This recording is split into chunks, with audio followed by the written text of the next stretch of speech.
iHeartRadio presents Podversations, a weekly discussion with the biggest names and influencers in podcasting. Hello and welcome back to the iHeartPodcast Speaker Series, where each week we get a chance to chat with some of our favorite creators, podcast hosts, producers, thinkers in the space. And today I'm really excited about our conversation because we're talking to not the host of just one podcast within our network, but the host of two podcasts. We'll hopefully get to a little bit of both of them, but the one and only Lance Bass is joining us. Lance, thanks for joining us. How's it going? How are you, man? I love the spirit of this podcast. This has come out of our Burbank studio where we launched some really, really fun, really playful, terrific nostalgia-based podcast. And this is certainly no exception, but Frosted Tips, I think it's just a genius name for a podcast that, you know, has one boy band icon interviewing other boy band icons. You're obviously known for much more than that, but the focus of this podcast is that. Can you tell us a little bit about the origin of the podcast here? Yeah, you know, I've always wanted to use the name Frosted Tips in some way on podcast. So when you guys came to me and wanted to do a podcast, I'm like, okay, I have the name. I just don't know what the show is just yet. And y'all came up with a great idea that, you know, let's interview teen idols. You know, it's something that I know something about, and specifically with boy band members, because, you know, there's so many boy bands out there, but we really didn't get to know all the individual ones. And especially right now, looking back, you know, 20 years ago, what was it like for them? So I think it's just a nice recap of what your favorite teen idols are doing today. And it has been a blast because this show is all about the fandom, you know, because boy bands, you know, teen idols, it's all about the fans. And so many times the fandoms were separated. It's like, you can only like this and I have to like this and we have to fight, you know. But now that we're, you know, older and mature, we can all kind of, you know, flow into each other's fandoms. And that's what's been so fun about this podcast, is really crossing over all of these groups and sharing the like experiences between everyone. Oh, that's awesome. And you're absolutely right. It did feel like there was this moment where you had to be like all in on whoever your band was and that total loyalty, which is fun in many ways. But actually, I'm curious, sort of looking back, were you guys friends with, you know, members of other bands? Was there sort of a kindred spirit or a shared, you know, like, oh my God, this is also crazy what we're going through? Or what was that like at the time in terms of relationships with other bands? Yeah. Well, in the moment, no, we really didn't get to hang much with any other bands. Degrees we spent a good amount of time with because we got to tour together over in Europe for a radio show right when both of our careers were starting. But other than that, just we had no time to be friends with these guys. And then, of course, especially with the Backstreet Boys, you know, it was NSYNC versus Backstreet, and it became this kind of friendly competition, but not so friendly for fans. So that kind of kept us apart. You know, even when we see each other at award shows, we still kind of, you know, kept away because, you know, we had to keep the rival going. But, you know, it's fun to talk about that now because it's just so ridiculous, you know, how we were all pit against each other. But it also just kind of made it fun. And I always tell those guys, I mean, we're all really good friends now. But what I love about it is it really kept us all on our toes. If we didn't have the Backstreet Boys on our tail at all times, we kept going up and just really improving what we were doing. So, I mean, I kudos to those guys to, you know, making us better. That makes a lot of sense. No, that's terrific. I love that you launched the podcast. The first conversation that you have was with JC, because you've got somebody that really hasn't given a whole lot of interviews. Like, tell me about that experience, getting him to agree to do this. And what was that chat like? Well, he can't say no to me. Right. Which is great, you know, because having a host like myself, you know, it's just a phone call away. And it's hard to say no when someone asks you directly, like, hey, will you do this? Because, you know, there's so many podcasts now, and I'm sure everyone gets asked. And, you know, I say no to so many things. But I think, you know, with these guys, they want to tell their story. You know, and I think it comes from, you know, the questions that I ask is probably questions that they've never been asked before. And you really get to the psyche of what they went through. A lot of people just cannot relate to at all, especially, you know, journalists or interviewers. They just don't, unless you've lived it, you don't get it. I can't imagine. Yeah. So with JC, yes, he doesn't do any interviews. And I was super excited, you know, to get him. And he was my first guest because that is the number one person the fans wanted. They're like, JC, we've not heard from him. And then a lot of people like, Ashley Parker Angel, again, very rare to hear an interview from him. Jonathan Knight, it's just like all these, Jordan Knight, a lot of very, these musicians that just don't like to speak too much. And these fans have been wanting to hear what has been going on the last few years. So hopefully we can deliver them. What are you finding in common among the groups, other than like it was clearly I'm sure just a bizarre and surreal experience to live through it all, but what are you finding sort of in common among the guests as you have them on? Well, major similarities in the fan groups. We all have very similar fan stories, scarily the same fan stories. It's like a repeat. But yeah, I mean, I've also realized that pretty much every single teen idol has gone through horrible managers and just horrible business practices. They were all taking advantage of at such an early age. And unfortunately, it still happens today. The business hasn't changed too much. I'm still hearing horror stories about teen musicians and teen actors just going through it.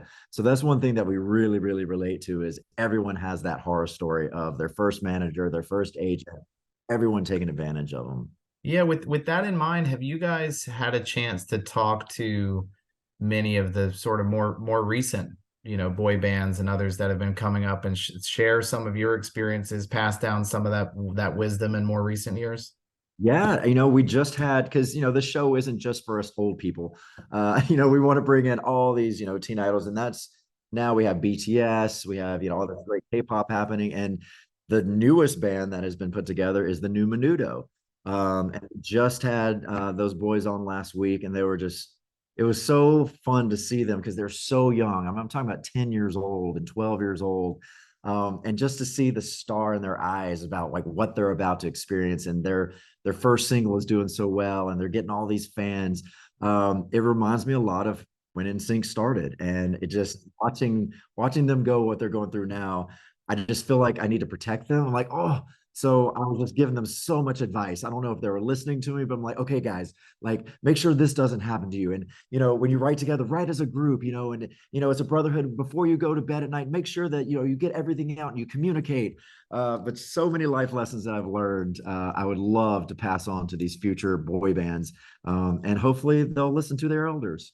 I would think they would, or at least I would hope so. But it's interesting as you think about looking back on this time, sort of in contrast to the music space. We have a lot of shows that we call the rewatch space, where we might have Zach Braff and Donald Faison looking back on Scrubs, or Zooey Deschanel looking back on New Girl, or lots of other shows like this. So many of them say, this is the first time I've watched any of these episodes since, I was living in that time. And some of them honestly never even watched some of the episodes. They went, they acted, they did their thing, they walked away, and that was sort of the end of the experience. I would imagine in the music space, you sort of can't escape it, right? Wherever you are, you're hearing your music from time to time. But has there been any part of it where you've gone back and you were like, oh my God, I completely forgot about like this aspect of what it was like to live through that time? Yeah, I mean, you're right. As a musician, you kind of live with it always. Yeah. But going back, there are, especially when I'm interviewing, the guys from NSYNC, there's so many stories that I've been telling for years, and then I'll tell the story on the show, and Joey Fatone like, no, that didn't happen that way. I'm like, what are you talking about? No, it actually was this. I'm like, what? So just how your mind just completely rewrites history. Yeah. Fascinating. I mean, I could swear something happened this way and it just did not. And they'd show you the video like, no, here it is. But it's amazing what your brain will trick you into thinking and what you just create as you get older. I mean, it's fun. So I get called out a lot on my stories that just weren't true. Revisionist history there. That's pretty great. Let's talk a little bit about the extra frosting. I love this idea. I love any excuse to have somebody like Debbie Gibson on the podcast. But tell the listeners, if they've not had a chance to check out the podcast yet, what happens with extra frosting? Yeah, there are a finite amount of boy band members out there. So we are opening up to this extra frosting, which we release usually on Wednesdays. Mhm. And it's what? Oh, twice a month. Oh, we get them twice a month. I'm being told. I don't even know this. Twice a month, extra frosting.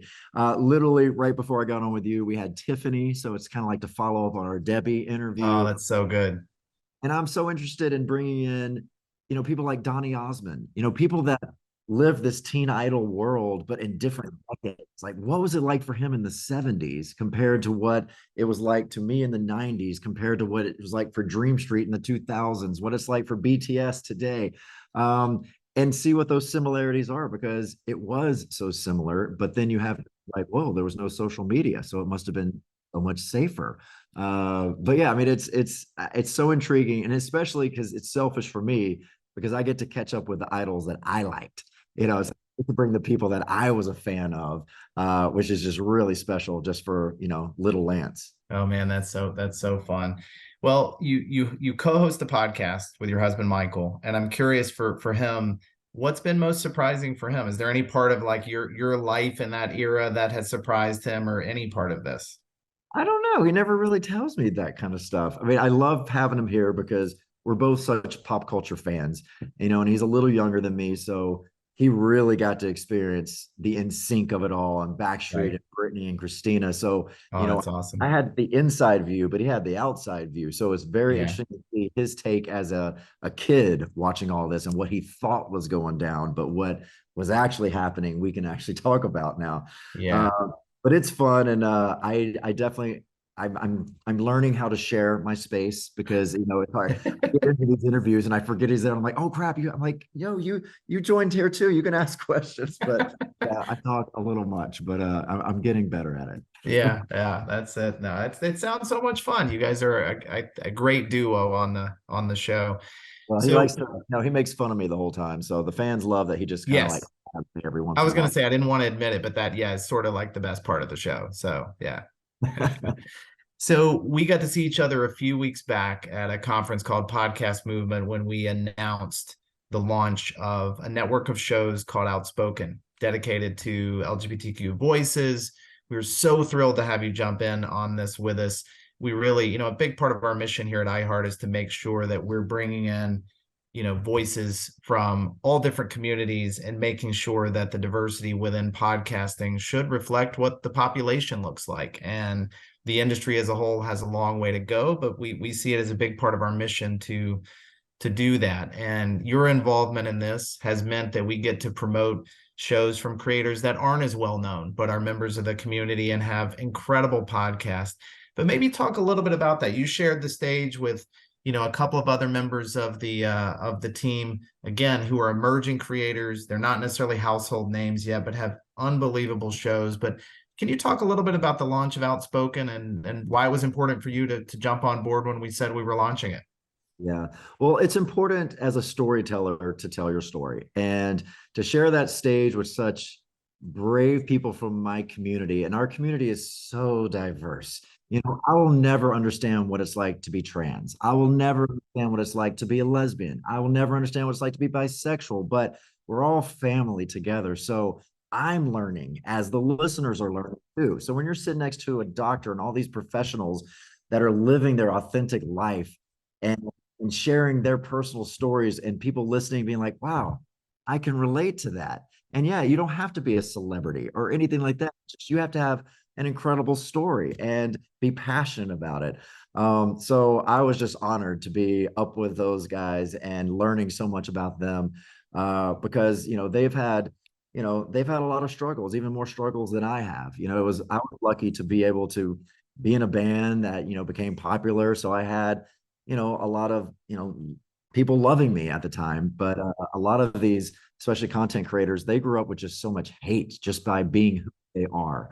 So to come out of it in such a positive way, and to be able to share their stories and help so many people out there, it's incredible to be a part of a network like that. Well, and it was really fun to hear some of the creators as well, who are a bit younger, be able to say what you meant to them and what other creators have meant to them, who have shown them, bravery, have shown them courage, have shown them just intelligence and energy, and all of this, and to get a chance to hear them express some of that gratitude was really fun as well. So we're really excited about the launch of Outspoken and everything that's there, but it's just the beginning. To your point, it's such a diverse community and there's such a range of voices.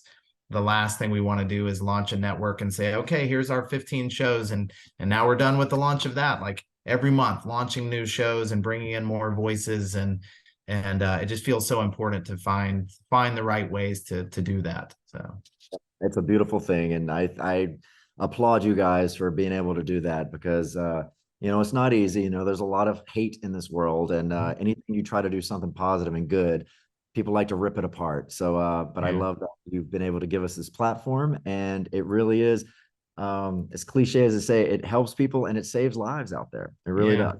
Well, fortunately, the response so far has been very, very positive, but yeah, absolutely hear you on that.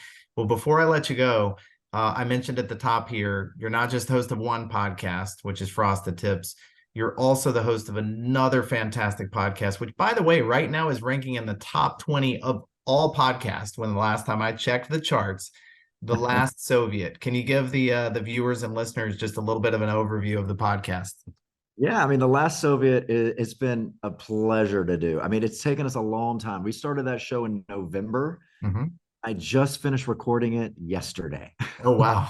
How long this has been, because it's a scripted, documentary podcast about Sergei Questlove, who was this Russian cosmonaut who got stuck in space as communism fell in Russia. And he was stuck in space for over 300 days.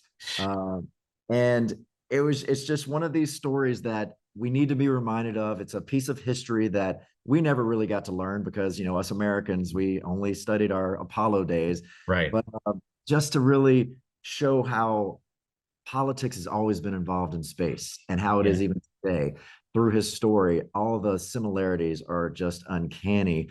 But the way that they put the sound effects and all these old interviews, it's just one of those, you want to put the earbuds in and just escape into this world. It is beautifully produced. And I think that's why it's doing so great. I had no idea people would like this. Space is very niche, and like really people want to know about a Russian cosmonaut hosted by me.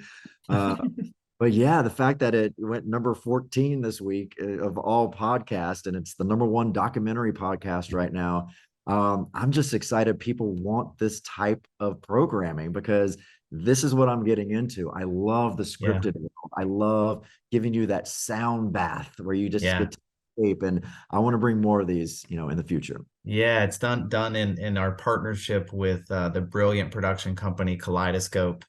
Love that they got you involved in this, and that this is a show we could all do together. But again, congrats on what you pulled off. Frosted Tips has been off to a fantastic start. The fan base, if you look at the number of reviews and the 5-star reviews, like it's just a fan base that was clearly craving this. Yeah. So congrats on that and the success of The Last Soviet as well. But it's always good to see you, Lance. Well, good to see you. And thanks again for letting me do what I do. All right. We love it. Well, thank you guys for tuning in. We'll see you again next week.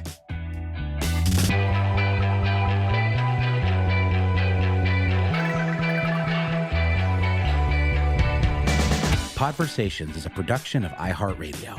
You can find more from the biggest names in podcasting on the iHeartRadio app or wherever you get your podcasts.